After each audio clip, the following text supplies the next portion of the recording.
જૂનાગઢ રાયજીબાગ માંગ કપડાના શોરૂમ માલિક સાથે છેતરપિંડી કરી વિશ્વાસઘાત કર્યો। આરોપી ફરાઝ યુસુફ બેલીમ નામના શખ્સે 10,75,400 રૂપિયાની કરી છેતરપિંડી। માલિકના બેંક ખાતામાં રકમ જમા નહીં કરી। જમા કર્યાના ખોટા કેશ રિપોર્ટ બનાવી માલિક સાથે કરી છેતરપિંડી।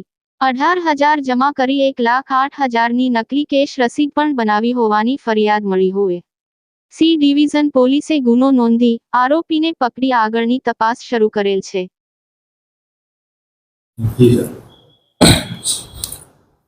જસ્ટર ગેલ પેઢીના અંડરમાં આવેલ જૂનાગઢ રાયજી પાર્ક પાસેની રૂકીશ શોરૂમના મેનેજર ફરાઝ યુસુફભાઈ બેલીમ, જેમણે ફેબ્રુઆરી 2025થી લઈ અને જુલાઈ 2025 દરમિયાન મેનેજર તરીકે જ્યારે તે ફરજ બજાવતા તે સમયે આ રૂકીશ શોરૂમ દ્વારા જે વેચાણ થયેલું અને તેના જે હિસાબો આ રિટેલ પેઢીને જે સબમિટ કરવાના હોય તેમાં કુલ બેંક સ્લીપ છે એ 18,000 રૂપિયા છે એ જમા કરાવેલા અને તેમાં એકની બાજુમાં જીરો કરી 18,000ને બદલે 1,08,000 રૂપિયા છે એ હિસાબોમાં છેડછાડ કરી અને જે વોટ્સઅપ કરેલી તે સ્લીપમાં ચેન્જીસ કરેલા।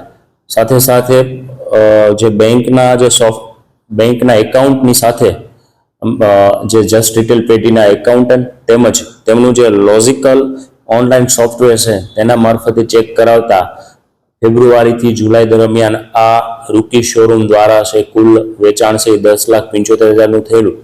તો આટલા રૂપિયાની છેતરપિંડી અને વિશ્વાસઘાત કરેલો।